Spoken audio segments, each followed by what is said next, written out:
72.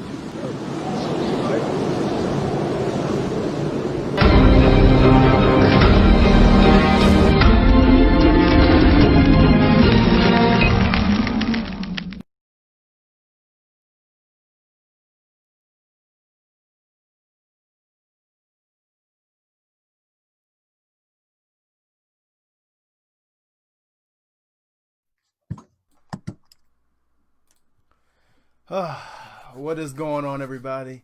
Another Sunday, the cold front four is back. Unfortunately, which has been a rare case this season, the Bills have taken the L day and have been grounded by the Philadelphia Eagles. What we're here to talk about, we're here to break everything down, get your opinions, so drop them in there, drop your comments. We'll be reading stuff off all throughout the show. Man, fellas, with my guys, that always makes me feel better. Clayton Garrett, Fred Kilmartin, how we feeling? Good. Go ahead, Clay. I'm Let the doing young good. kid go first tonight. Be a lot. Oh, okay. All right. I'd be a lot better if the Bills won today, but I'm not too disappointed at all. I think the Bills will be all right, and I'll tell you why throughout the course of the show. Fred? Well, I mean, I'm not happy about it, but you know what? Sometimes, having a reality check kind of helps boost the team a little bit. And, this is what happens. This is the NFL. When you have a team that's hungry and desperate, and they're going to play. And the Eagles, they didn't care about the weather. They came out and they played. So nothing you can do about it. Well, let's be realistic about it. They came out and they punched us in the mouth. Literally. They punched us in the mouth. Well, not literally, but figuratively speaking. But if they could have, they would have punched us in the mouth. But no, I mean, they came out and I didn't expect to see a running team like we saw today in Philadelphia. Not like this, especially with Jason Peters, Lane Johnson out. So maybe, guys, over 200 yards rushing. Was it over 200 today? 280. Yeah, that's not good. No, that's not good at all. Why did it happen? How did it happen? And how can we alleviate from happening again? Fred, I'm gonna come to you. I'll tell you what happened. I mean, the Eagles kind of gave us a taste of our own medicine, so to speak. I mean, they just pounded the ball. They were pushing. And like I said before on the show, I've said it several times. If you have a weak offensive line and you want to get them into a rhythm, you run the ball and you constantly keep running the ball. They get into a rhythm. They're out there. They're pushing. Most of these games are won in the trenches. These offensive lines don't want to keep standing there just putting their hands up the pass block. They want to go get after a defensive player. And I think it shocked our front seven. These guys were physical today, and they were finishing blocks down the field. You've seen it from their tight ends. You've seen it from their tackles, their guards, seeing the centers getting to the second tier of our defense. So, I mean, they came out and they just punched us in the mouth, like JT said, plain and simple. Clayton Garrett, what's up? Well, last week against the Dolphins, our interior front got exposed in a way. Say what you will of just the performance of Mark Walton last week, but after the game, the Bills players said that they were running very similar run designs to how the Colts ran the year before. And that was a game in which the Bills gave up 220 yards on the ground to the Colts. And now here you have Doug Peterson and the Eagles offense. And Frank Reich is a descendant of Doug Peterson.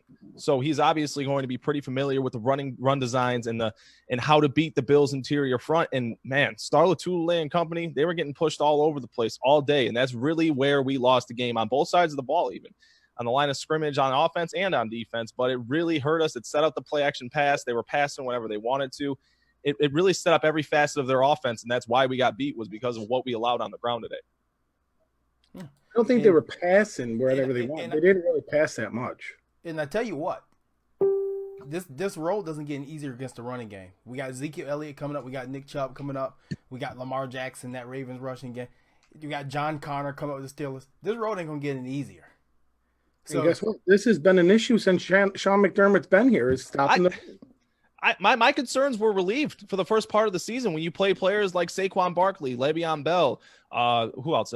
You had Joe Mixon. The Patriots staple. I thought that the run game problems were fixed this season. And I thought a lot was credit to Tremaine Edmonds, and he's been missing the last 2 weeks. He's looked lost out there in times, and I think that's really why they've taken a step back these last two games. Well, it wasn't just Tremaine Edmonds, because I've seen a lot of our defenders. Lorenzo Alexander was one of them that had the backs to the play. The play's coming, and they got their backs turned to them. So it was an all-around 11-team effort that was not getting the job done today. I actually thought Tremaine Edmonds played fairly well, especially in the first half of the game. I think in the second half he didn't play as well as he did in the first. But I thought in the first half he was all over the place. I think he had like almost 3 tackles by the first drive alone. But when the team starts running the ball like Philadelphia did today, and you're having to cover, and excuse my language, the asses of other players like Star Lotuli out there, you start guessing because you're trying to make the play. And when you have to start guessing, that ain't good at middle linebacker. That ain't good at all. And I think that's what happened today. That interior front really got shoved around. And I am going to start with Star Lotuli, and you haven't heard me say his name this year because I've been laying off the big guy. But today was another day. This is 2 years in a row. Around this week last year, we played the Colts, and Marlon Mack and the Colts and company put up 220. And I'd be very interested in seeing what Star Latuli's snap count was today. Because, again, we're paying this man $50 million, $10 million this season on the books. Yep. To stop the run, and he got in there. He got shoved around to the point we had to put Kyle Pecco in there. That's I want to know where was that Oliver today, too? Where was Jerry Hughes?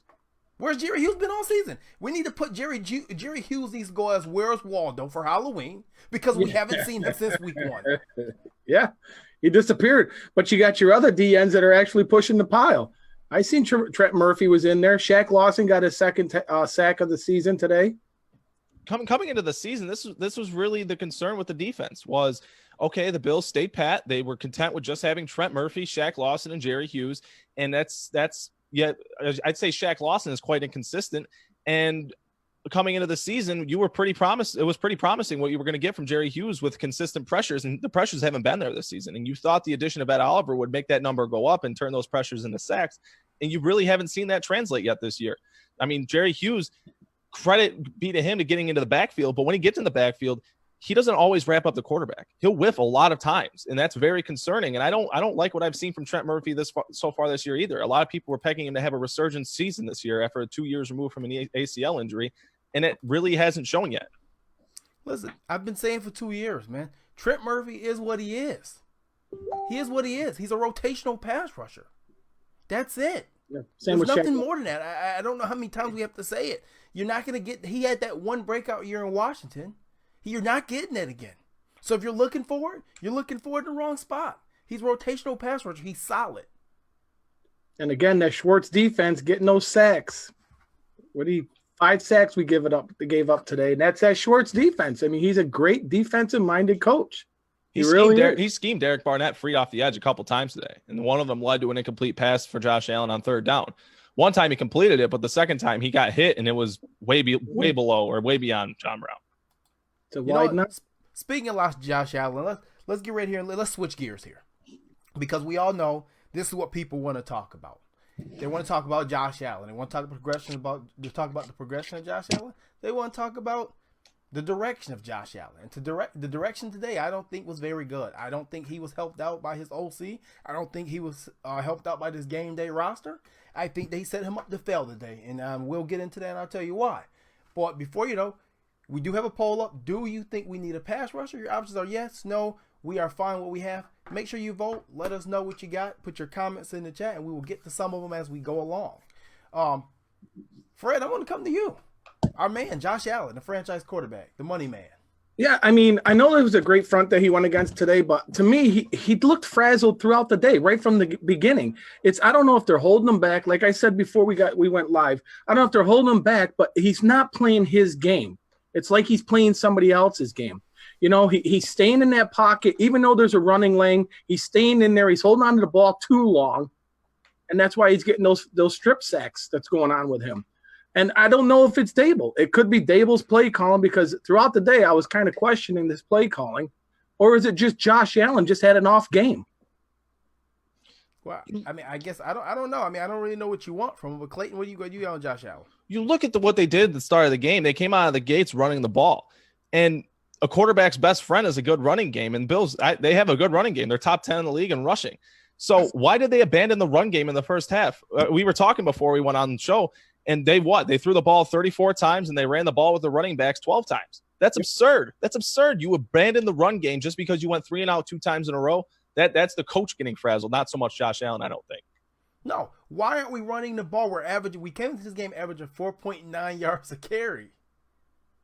That's a first down every two or three, 2.5 carries, 3 carries. You're moving the chains. I don't understand. I don't get why we're not punishing teams with the run. And we abandon it for no reason. It's like Brian Dabble means, damn it, I'm going to pass the ball. I'm going to run the spread. Yep. There's no need for it. There's no need. Not when we're having 25 to 30 mile per hour winds up in Buffalo, the swirling winds. Why are we with rainy conditions at that? This was a game that was set up to run the ball. This should have been a low scoring game between 2 good defenses and 2 teams with running games. That's what this should have been, not put the ball up in the air. I mean, the Eagles didn't throw us that much, but they did run the ball 218 yards on us. So why we weren't doing that is beyond me. Was McDermott outcoached? Everybody was outcoached today. Every single coordinator, every assistant, even our water boy was outcoached by the other team's water boy. Everybody was outcoached. Why are we not getting Devin Singletary involved? I want to know this. Why are we not getting him involved? You want to try and make him something he's not, which is a pass catcher out of the backfield. Oh, they made him catch the ball X amount of times at the okay, I don't care. He's not natural. He's not a natural pass catcher out of the backfield. That's why you signed TJ Yeldon, yet you're inactivating him the last 2 weeks. Okay, he's 2 weeks removed from an ACL, or not an ACL injury, excuse me, a hamstring injury. Why is he not being involved? I don't get it. He got 3 carries today. And yeah, you can say what you will about the screenplay. Okay, but why is he not getting the ball on the ground and getting himself in a rhythm? I would have had 3 running backs. I've been saying it all year. We should have 3 running backs active every game. Why we don't? A 3-headed monster is better than a 2-headed monster. No, but you know what people are going to say? People are going to say, oh, they had Sonoris Perry activated for special teams. I want somebody to give me a date in the chat the last time you saw Sonoris Perry carry a damn football. Not only that, make a play. No, carry a football. Not even a play. I want a carry. TJ Yeldon was valuable. He carried a football in the professional game. He was a great asset for the offense. You saw it against New England. He was practically the entire offense that whole second half. He is an asset to this offense. He is just as much an asset to this offense as Cole Beasley is to Josh Allen. So why he keeps being inactivated is confusing me. I don't get it. He's a safety valve. He should be out there. That should be the goal. Instead of Josh Allen, he should be the third down running back. Every third down, he should be out there. Right there. Josh should know where he is. He should feel comfortable knowing that if he's in trouble, he's got that safety valve when he's out there. I mean, the Yeldon had 58 catches left. I didn't understand Isaiah McKenzie being deactivated today as well. This is a guy who's gotten big chunks of yards or makes plays every single time he's touched the ball this season, just about. And you deactivate him. Now, mind you, I get it. Everybody has seen the jet sweep on film week after week. But the last couple of weeks, we've also ran a play action of that same jet sweep that got other players open. So you want teams to prepare for that. You want teams to key in on that. But you put Cole Beasley in the backfield on one play? Yep. What are you doing? What are you thinking? So you deactivated your gadget player and throw in Robert Foster and you take one shot down the field at him. In 40-mile-per-hour winds. Right. You can't make this up. That ball was like a lame duck. It just stayed up there and just came straight down. There's nothing he could have done. There was nothing he could have done. It was underthrown, but I'm sure he threw as much mustard on it as he could. Yeah, let's just call it a deep shot in 40-mile-per-hour winds. You got it, Josh. You cut it through the wind. You almost threw it at the stadium. I'm pretty sure you could throw it through the winds. I understand he has a strong arm. I understand that he can throw it however far he wants to throw it, but it's just not smart. It was underthrown, and if Robert Foster goes for the football, plays for the football, that's likely an interception. Because the defenders are playing the man, not playing the ball. If they play the ball, that's a pick. Mm-hmm. 2 things today I saw from this offense that really disappointed me. Well, 3 things. The TJ Yeldon deactivation, again, it drives me insane. This guy's a special talent at the backfield receiving. And he has a place on this roster every single week. 2, the deactivation is Isaiah McKenzie, what we just spoke on. Like you said, you got rid of your gadget player for today. I don't understand why. And number 3 is I forgot what I was going to say. Oh, not utilizing Dawson Knox. Now, Tyler Kroft had a pretty good game today. Okay? Yeah. He was solid out there. But he does not present the same type of threat that Dawson Knox did. And what I mean at the beginning of the show where I said you put your quarterback in a bad position is you had no receiving back. You took your gadget player out. And you benched pretty much your most athletic tight end. for this guy who's coming off injury. Nothing against Tyler Kroft, but it's nothing special about him. Nope. You put your quarterback in a bad position. So, I mean, this has to be on the coaching staff and Brian Daboll. I don't know who's making those calls. Well, we talk about the Bills trying to acquire another offensive playmaker. Who the hell even knows if Brian Daboll even know how to utilize that player? Who knows if he's going to be able to get an AJ Green the targets he needs to have a successful game, to get him in a rhythm? He can't even utilize the Bills, the players they have right now. We're talking about players that they drafted this year, and Devin Singletary and Dawson Knox, that they're not utilizing these playmakers to their capabilities. No, not only but the fact is that we want to see them running the ball. You got Dawson Knox, who's great in the running game. You got Duke Williams, who was a beast all preseason in the running game, and you got Lee Smith too, that was brought on to be a blocking tight end for us. Yeah, why are we not utilizing every these game? guys? Two more penalties a day. I wonder what the penalty count for Lee Smith is this season. Yeah, he's up there. John Feliciano too. He's been dropping them. So we got a question from or a comment from Jack C. Meredith Jr. Is it time to trade for Geno Atkins? Why not? Why would you not? Give me a good reason why you wouldn't trade for Geno Atkins. Because I'll take his salary. He's sure as hell better than Star Lotulelei next to Ed Oliver. That's going to be a dynamic pair for. I mean, Geno probably still has a good couple years left in him. He's been an All-Pro 7 times in his career. I'd inquire about him. Is there any way we can get Geno Atkins and get rid of Star Lotulelei and throw in like 50 wings or something? If you're doing it, never mind. I think Geno Atkins would be a real option. I think anybody on that Bengals team outside of Joe Mixon would probably be a real option. I actually like Geno Atkins. I'd love that. I'd love that pair. He's young. He's 27, 28 years old. He's like 31. He's younger, but he's old. Yeah, but he's still a playmaker. He's got a high-powered motor. Can you imagine Jordan Phillips and him together in that front? How about Ed Oliver and him? Yeah, where was Ed Oliver today? Did he play? No, he was in there. He's getting double teamed. He's getting double teamed the most. The stat came out this week. He's getting double teamed the most out of any Bills defender on that defensive line. That means he's working. But he also has a faster pass rate according to next gen stats than any other Bills D lineman. So he's the fastest quarterback. He's to the quarterback within 3 seconds. Yeah, we should be pushing that pile a little bit more. Star Lotulelei doesn't get any penetration. I saw him get penetration once today, and I was like, oh, well, that's nice to see. It didn't happen another time today. I was not surprised in the least because he just stands there and he just plays patty cake with the offensive lineman until the quarterback has the ball out of his hands. He used his one penetration card per game today already too early. That was the first series. They showed a close up of him standing there, and it looked like he had no idea what was going on. It was just like, huh? What just happened? He's just standing there. I don't know what it is with coaches trying to bring in players from what they were their previous places. They don't pan out. They don't. How many Carolina players have we brought into this team that are still here or that came in here and produced for us, and that we were all like, wow? How many is left? Is it only 2? It's only Star, I think. No, Dean Marlowe. Okay, that's it. We had a couple. Actually, you had Kelvin Benjamin. No, I mean, who's left? That's still on. Oh, that's left. Yeah, Dean Marlowe. There's no more. There's just Dean, and it's just Dean Marlowe and Star Lotulelei. But I don't mind Star being there to be a veteran presence, but not for $10 million. No. You don't even get me going because I can go in on Star Lotulelei all night. Wait, you didn't buy your Star Lotulelei jersey? I'm not going to because he's a very large man, and if he ever saw me, he probably would squash me like a bug. But no, I mean it just not if you're sporting his jersey. I will not buy a Star Lotulelei jersey. First of all, I'm like 160 pounds. I won't even look right in it.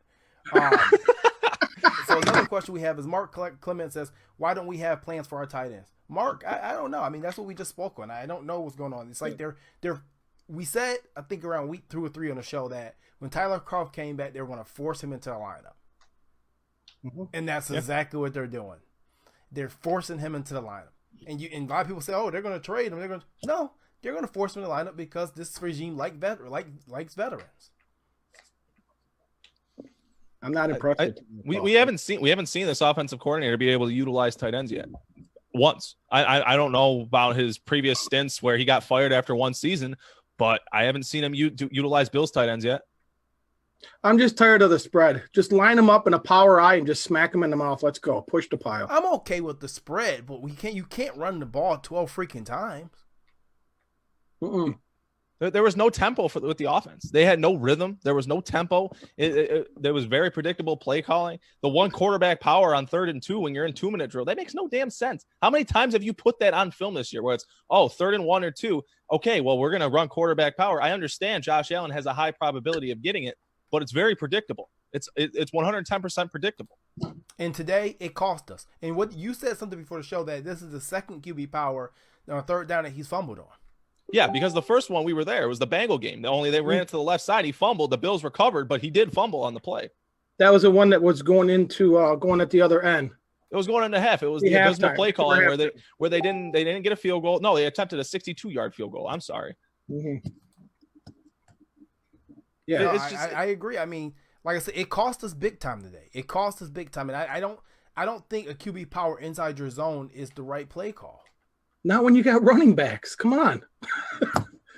Down on the goal line, I'm okay with it.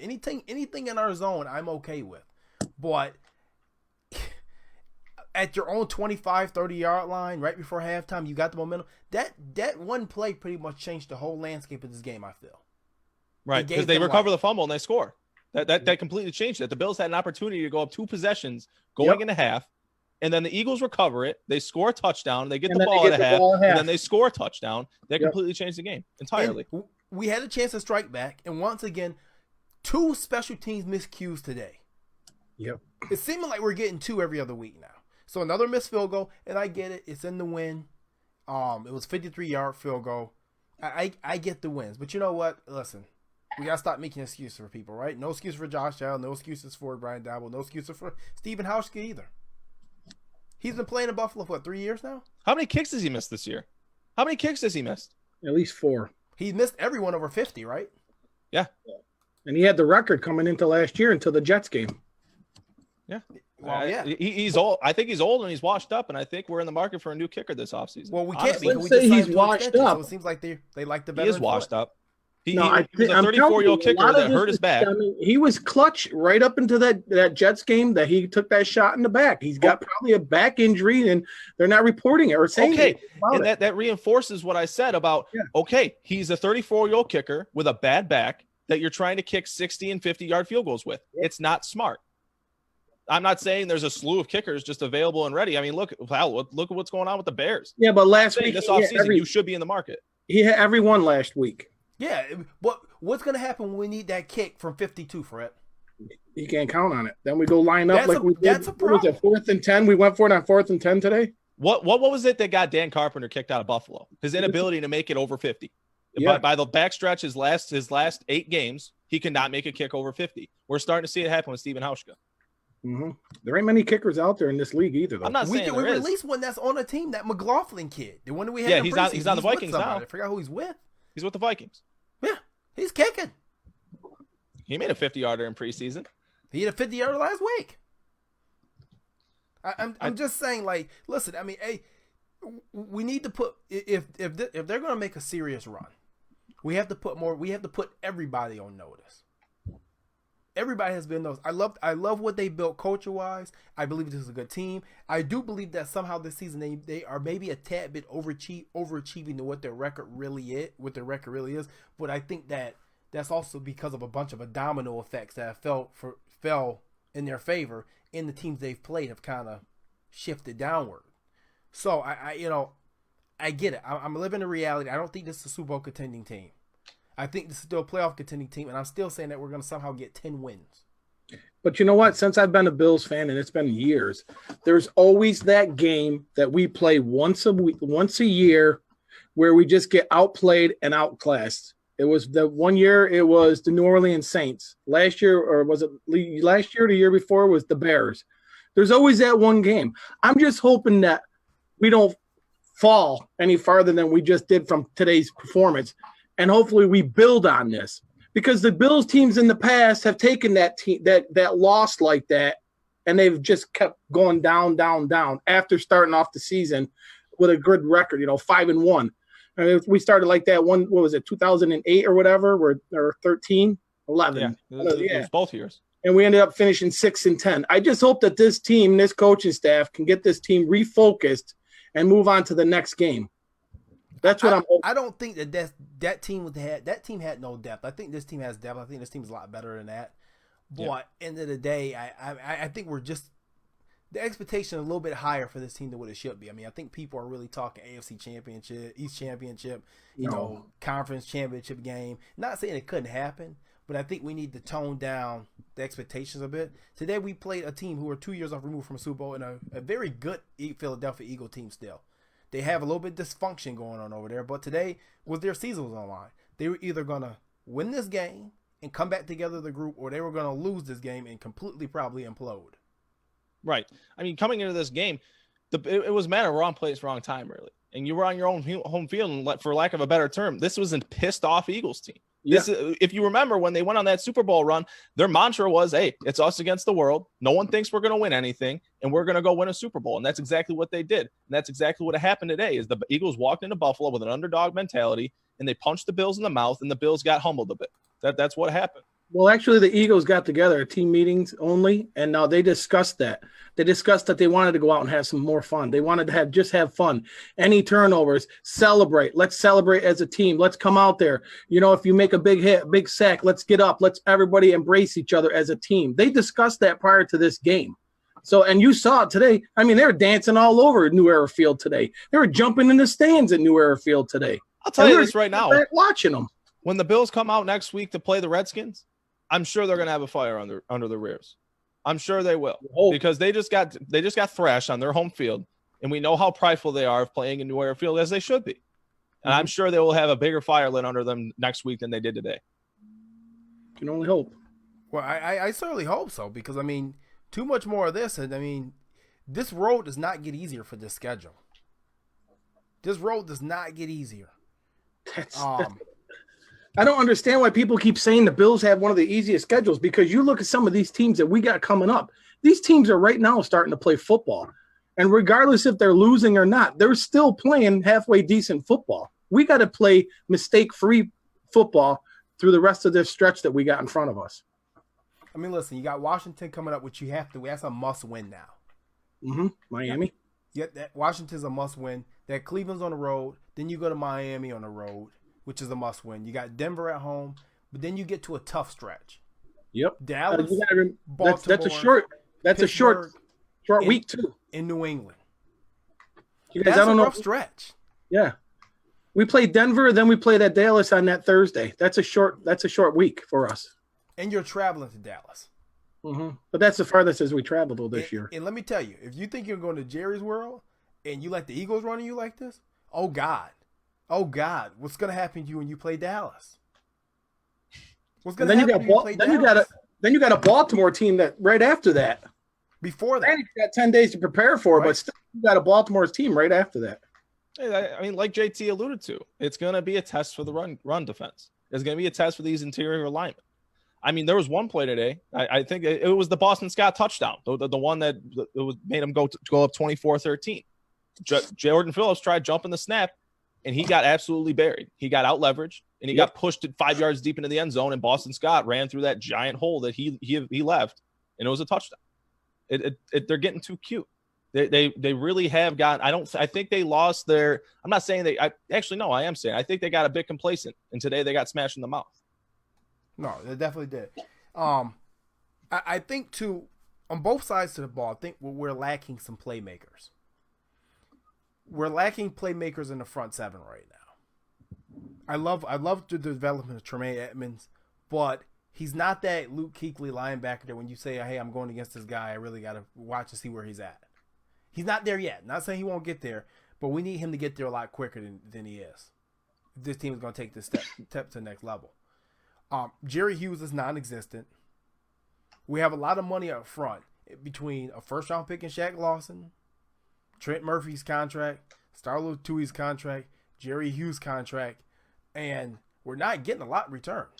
They had to literally move Lorenzo Alexander down the defensive end today to cover up when that left side.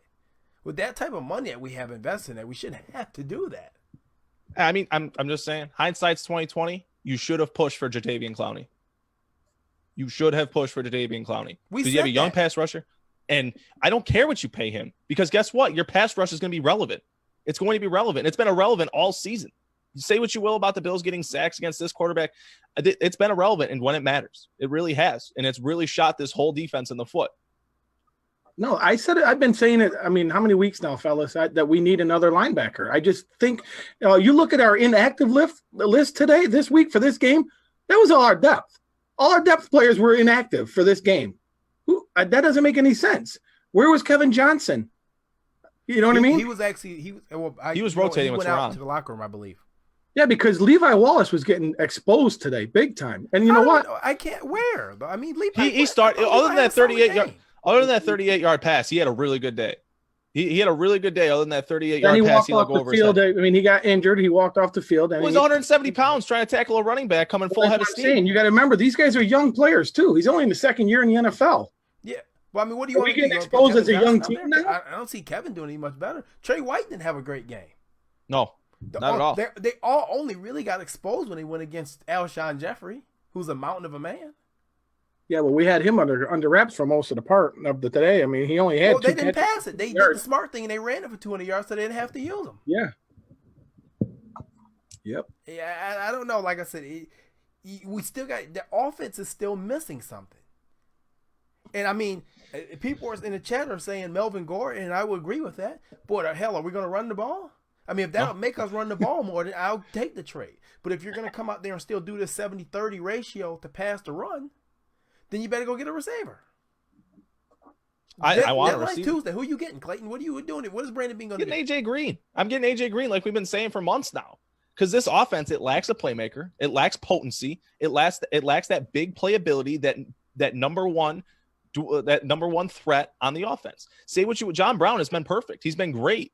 He's an efficient receiver. He's not a playmaker. He's efficient. He will make a play when it needs to be made on third downs. He's efficient, but he's not a big playmaker.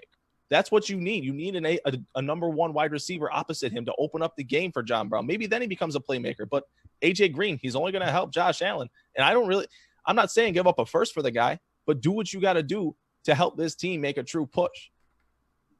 Fred, I mean, what are you doing? I mean, you're Brandon Beane. I want an offensive playmaker. At this point in time, it doesn't matter who he is. As long as he can get open, catch the ball, and score a touchdown, I want him on this team. You got to help the young quarterback out. You really do. And the thing with John Brown, he had another 50-yard receiving day. So that puts him a record on the Bills, I think, since 2008 or something. So yeah, he had another 50, seven straight games. He's an efficient receiver. He is, but he can't do it on his own. You know what I mean? Even Cole Beasley, where was he most of the day? They don't get him involved. No, they don't get it. Brian Dabble does not get him involved. He doesn't utilize Cole Beasley. Because you know why? You know why you can't get him the ball? You don't have someone to cover on the outside in the middle. Because you don't have that other receiver on the outside to stretch anything. And you're not utilizing your tight ends to open up the middle. I will say this, that if the Bills making a move for a receiver, I hope it's AJ Green. I hope it's not some half effort of trying to trade for a Nelson Aguilar, where essentially you're just getting another Zay Jones at that point. Why would you say that? Because that's been talked about. I can see that happening now that you said that. I'm just saying, if you make a move, I hope that this front office isn't complacent enough, isn't content enough to just opt to not make a move. If they think this offense is going to get you to the playoffs, is going to win you a game in the playoffs, I don't know. Maybe we need a new GM at that point. I'm not saying I love Brandon Beane. I love what they've built, but they have yet to show that mindset of we're going to go get it and we're going to make a move, and it doesn't matter what we're going to have to pay for it. They have to adjust. That's the biggest thing. They got to adjust to the season, how the season's playing out. They got to adjust. They got to take the shots. We're gonna be third in the NFL with cap money next year. We're already sitting at $27 million right now, so we have money to bring in another player today, tomorrow. We have the money, and we're gonna have the money next year. So they got to make this move. This holding on to draft picks, it's great that you want to build your core, but you got to get some veteran guys in there that are hungry, that are going to teach these young guys how to be savvy out on the field. I'm just saying. You've got your core. I think you've got your core. Yeah. You look at I'll add some attitude to this team. You got the core. I mean, your attitude's up front of your offensive line, and you refuse to use them. Mm-hmm. You have one of the nastiest offensive line in NFL, whether people believe it or not. And you refuse to let them go out and just simply maul people. I'm pretty sure Quentin Spain, Deion Dawkins, John Feliciano, Mitch Morris, and Cody Ford and Tyaneski and with everyone's in there at right tackle would just love to just go and just maul people all game. In the running game. And you refuse to let them do that. You put them in these pass blocking situations 40 times a game. Mm-hmm. They're not built for that. We have a comment in the chat. It's actually a pretty funny comment. Orion Michael says, Peterson is still running hard. Our D's better drink their milk next week. I agree. I I'd be agree. surprised.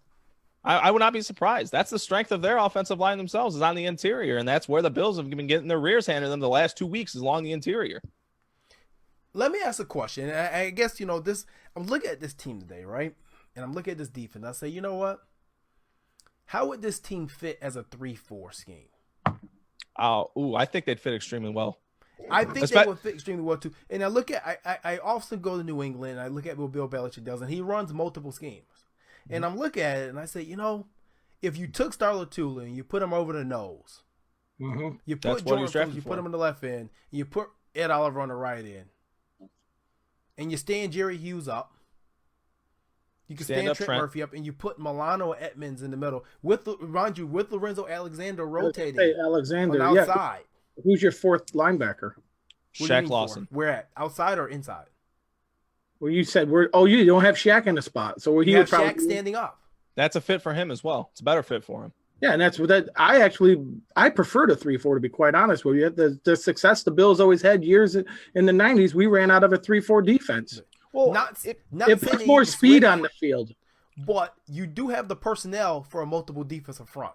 Go back to Mike Pettin. That's exactly what Mike Pettin did. It was a multiple front defense, and it worked extremely well, and that's what made this defense – it made plays, and it was very effective. I'm not saying I don't remember if Sean McDermott has ever run a multiple scheme, but I'd certainly be open to it. Never. No, never? No, but never. Like I said, the 3-4 gets you more speed on the field. You still have the same amount of guys out there. They're just in different positions. No, I and they're standing up, and I think that's Jerry Hughes' strength, is being stood up. Well, he's got that when he can get off the ball quick. When he was here with the original cold front group, Jerry was still standing even at DN. Yeah. He was just in the wide 9, yeah. He was still standing in the wide 9 to Schwartz. When he had 10 sacks 2 years in a row. Yes, he did. So, I don't know. It was just a thought that came to my mind. I don't know what you guys think. Put your comments in the chat if you believe that the Bills could switch to a 3-4 or actually run a multiple front. Let us know what you think. We do have a poll up right now. We had a poll that said, do you think we need another pass rusher? 72% of you said yes. 11% of you said no, and 17% say, we're fine with what we have right now. We did have a poll going on right now for Brian Dabble approval rate, and let's just see what that rate was. 77% are less than 3 at 50% with Dabble. 50 to 70% said 23% said that you're in the middle, 50 to 70%, and nobody's above 70%. So that goes to how you feel about Brian Dabble's coaching job so far. It ain't too good. Is it time for Ken Dorsey to start really getting looked at? We've seen. I don't think we even saw. Didn't Rico Dennison make it a whole season with Sean McDermott? He did, didn't he? He shouldn't have, but yeah, he did. He shouldn't have, but he did, and that's why I don't think that Brian Dabble will get fired, because we haven't seen Sean McDermott really have the willingness to fire his guys, even for the betterment of his football team. He's he's not passionate, but he's very connected to his guys. He doesn't want to let them go when he really should. And we've seen that in the past. Right. Fred? I think I would give Dorsey a shot. I've noticed around this league right now, they're bringing all these young offensive-minded coaches in there, and they're giving them a shot. Dallas, they got more down there. Washington. Now, is it Washington? No, not Washington. I'm sorry. Washington, yeah, they have their young guy down there, Shanahan, right? No, that's 49ers. 49ers, that's what I meant. I'm sorry. Yeah. So I would give them a shot. I mean, the NFL, you got a lot of these old coaches that have been around. They're all doing the same thing. Give these younger coaches a shot. See what they got. Let them bring something new to the table. Now that you bring this up, you reminded me of a thought that went through my head during the game. And it was, if Leslie Frazier lost his play calling duties last year at halftime against the Chargers, then why the hell hasn't Brian Dabble lost his play calling duties yet this season? Who would call him? Ken Dorsey. The dude does not make second half adjustments. Well, the Bills well, you know what? You got to think about it. Offensive coordinators don't ever lose their play calling duties unless your head coach is an offensive specialist. You're right. And the same for defense. So unfortunately for Leslie Frazier, if Sean McDermott was an offensive-minded coach, then you couldn't strip him of the play calling. You're either going to fire him or you're not. So for Brian Dabble, there is no stripping of the play calling. That you're either fired or you're not. Right. Okay. I don't know. I mean, I don't think Brian Dabble should be fired. I think he's doing a decent enough job right now to keep a job. He's doing a better job than he did last year. I will say that, for Christ's sake. But at the end of the day, I still think that we're missing something in this offense. We're passing the ball way too much. We need to get back to the ground and pound and simplify it. I mean, Frank Gore is averaging almost 4 yards to carry at 36-year-old. Devin Singletary has been, as we've seen from the Jets game, the Giants game, before he went out in the Giants game, that his late second half burst is insane. Yeah, we carried the ball, rushed the ball 12 times today with our running back. That's disgusting. That's awful. And say what you will about the Bills coming down in the game. Okay, but in the first portion of the game, they didn't dominate on the ground. They did not impose their will of their opponents at all. And that's what getting unbalanced allows them to do. The defense was not playing honest. They were just pinning their ears back and coming in Josh Allen's face. Mm-hmm. Yeah, I don't know, man. Like I said, it's gonna be very interesting. Like I said, this next game versus Washington is definitely a must win. Actually, we come to the point of the show now where we want to hear your thoughts of the Bills, what they should do, your opinions. So go ahead and feel free to put your opinions inside the chat, and I'll just start reading some of these things off because we want to hear from you guys. We don't want always going to be the ones talking, you know. But we also got to remember, guys. I mean, this is just our second loss since week 4. You know, so I mean, that's another thing. At the end of the world, we're still right in the mix with everything. The AFC is like all mixed up this year, so we're still right in the mix with everything. But like you guys are saying, we definitely got to start winning these next couple games. These are must-win games. These are games that we should be winning. We already knew the Philly game was going to be suspect. We didn't know what kind of team was going to come in here. They bonded. They overcame their loss against Dallas, and they took it out on the Bills today. And they'll probably go out next week and get blown out, and we'll probably just sit here looking befuddled. Right. By no means am I saying I'm okay with losing. I'm not saying that. I'm just saying people should. I hate losing. People should. Oh, yeah. I remember Fred. You guys should have seen Fred in the chat today. I won't say anything about it. No, we won't say what Fred. We want to keep Fred a nice image. Yeah. But so we got a couple cousins in chat comments. Jacob Ander reads, Bills need a young mind in here. No more old school ground and pound. We need a young, innovative OC like Tampa has. Now, if anybody have watched Tampa, I watched part of it and I watched their debacle in London. Byron Leftwich is actually the offensive coordinator over there in Tampa. Really? That's very similar to Ken Dorsey. So Southpaw. He's Southpaw too. Yeah. Chris Fowler says David cannot manage the offense. Plain big.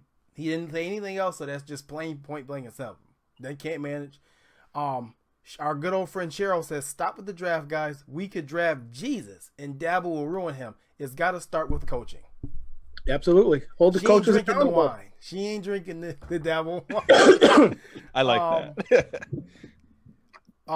Josh Harper said, I don't even think Singletary took a handoff from the backfield. Shaking my head.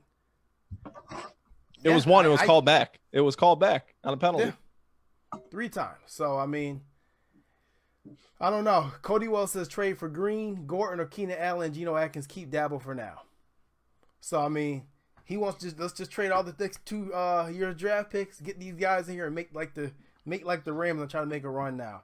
And I'll take one more comment. Let's see here. Geno Bevin says Singletary needs to get more involved in the run game. No, definitely. We touched on that, and that's definitely for sure. So, I mean, it was a rough game. It was a rough game. It was hard to watch. You know, when they got the Singletary touchdown, I thought I felt the momentum shifting, and it's like, okay, they're going to come out and they're going to hurry up and get a 3 and out, but the Eagles came right back and they scored on them. But I mean, I'm not hitting the panic button. Anybody hitting the panic button? Fred? No. Like I said, usually when a team takes a shot like this, it's going to motivate you or it's going to depress you. I think this team, they're definitely going to be motivated. They don't like to lose in front of their home crowd. They respect Bills Mafia. They love the support that they get. And I know they're not happy with themselves. I know that's not a happy locker room. I can tell you that right now. I guarantee it's not. And I guarantee that they're going to put things together and they're going to come out next week and they're going to be firing on all cylinders. Yeah. I'm not hitting the You hope. I'm not hitting the panic button. I'm not hitting the panic button. I've been on Twitter and Facebook a lot today, and there's a lot of people hitting the panic button and overreacting to this loss. Okay, the thing that separates this team from other teams we've seen start 5-1 or 5-2, the Trent Edwards team, the Fitzpatrick team, is this is a tight-knit team. This is a great culture that Sean McDermott has built. And guess what? This team isn't going to react the same way to a loss of to drop to 5-2 as a Chan Gailey coach team or a Dick Duran led team. It's not going to be the same thing. It's not nearly the same thing. The talent is there for this team. It was just a bad day. And it's the NFL. It's hard to beat an opponent every single week. The Bills have managed to find ways to win 5 out of 7 weeks this season. If you asked me this past August and at week 8, if I'd be content with the Bills sitting at 5-2, hell yeah. Why wouldn't I be? People need to relax. It'll be all right. The Bills have.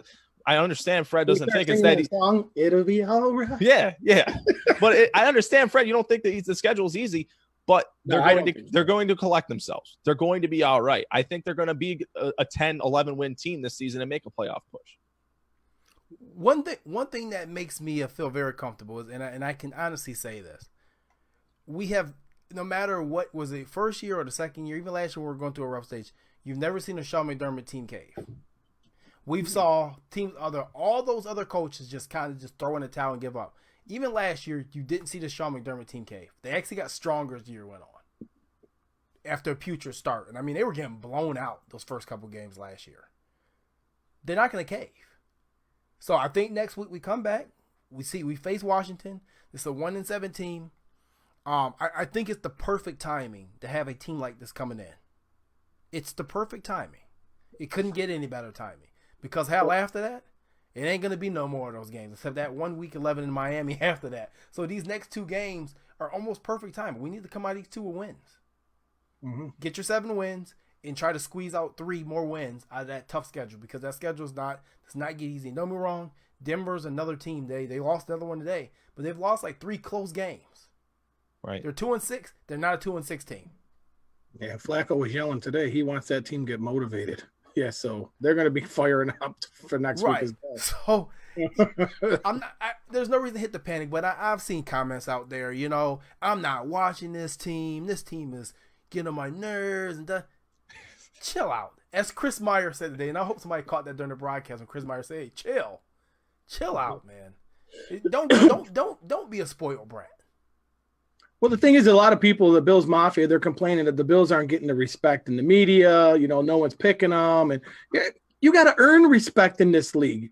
We've had 17 years of a playoff drought. We just broke, and it wasn't even us that broke it.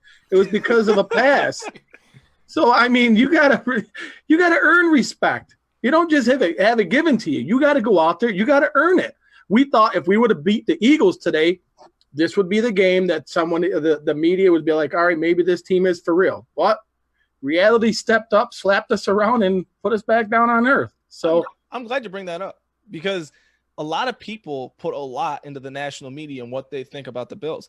People need to realize these guys aren't looking at these small markets. The Bills don't have that marquee player that's like, we're going to get this guy on Monday Night Football. We're going to get this guy on Sunday Night Football. You guys want to know why the Browns are always on these primetime games? It's because they got Odell Beckham. They have the franchise or the record-setting rookie touchdown passer, and that's why they don't have that marquee player. Say what you will about Josh Allen, but he's a project, and he's in the middle of his process. And the Bills aren't going to get much respect from the national media until they're literally in the AFC Championship, until they're literally in the Super Bowl and winning those games. So don't hold your breath for that. It's not worth it. I mean, honestly, the respect is not. We hear the media doubt Tom Brady every single year and how he's lost. And halfway through the year, they change their tune. You know what I mean? But hey, I got some news here from our sponsor, Codes Socks and Dan Gambino. So make sure you get over to the Codes page. The poncho socks were sold out. Obviously, they're probably going to sell it again, but for that time being, they are back in stock. So make sure you get over to codesocks.com or Codes on Facebook or Codes on Instagram. And I'll put the link in this show after. But the poncho socks are back in stock. You're not going to miss these. They're going to go quick. Trust me, those poncho socks are going to be a hot stocking stuffer item this year. And they ain't going to make it to Thanksgiving. I'll tell you that. And if you're in the Buffalo area, what's the store that they're in up there? The Buffalo store. They're in the Buffalo store, and I'm not sure if they. I think they sold out of the Buffalo store already, but they're going to be back in stock there. But make sure you get down to the Buffalo stores and pick up all the Cold socks. So there's going to be some new ones coming out too. I'm not going to release the details, but there are going to be new ones coming out. So make sure you get. That's right. That store is pretty cool. There's a lot of nice stuff in that store. Plus, it's next to Duff's, right? Chicken wing. Yeah. We went right through last time we were in Buffalo. But no, I only remember the wings. But no, guys. I mean, don't hit the panic button. We'll go around the horn for some final thoughts here. Clayton, what's your final thoughts, man? Final thoughts is, man, it'll be all right. It'll be good. The Bills are fine. They are fine. It was an ugly game today, but with this coaching staff and the culture that they have built, like JT mentioned earlier, they're not going to cave. And I expect them to come out next week and beat the brakes off of Washington. But, I mean, as far as a plug goes, don't forget to check out the Overtime Podcast. It releases every Wednesday. You can find it pretty much anywhere, Spotify, iTunes, Google Play, Breaker, Spreaker, whatever. Anywhere you want to listen to a podcast, you can listen to the Overtime Podcast with me and my co-host, Jeff Uvino. As I said, releases every Wednesday morning. Don't miss the show. Right. And speaking of that, make sure that you're following the Cold Front Report on Instagram and Twitter because we don't release everything the same on all the networks. So you want to make sure that you're following all three. And make sure you're checking out www.coldfrontreport.com. We do have a lot of good articles that come out. And we're going to have more coming. And if you'd like to join our Cold Front team, definitely hit us up and let us know what you can do. Fred Kilmartin, final thoughts? Well, my final thought is, first of all, if you guys want some Cold Front Report swag, go on our page, click that link that says buy, and you can go on there. You can shop our store. You can get some nice shirts, hoodies, get your name on the back of it. Nice visor. Yeah.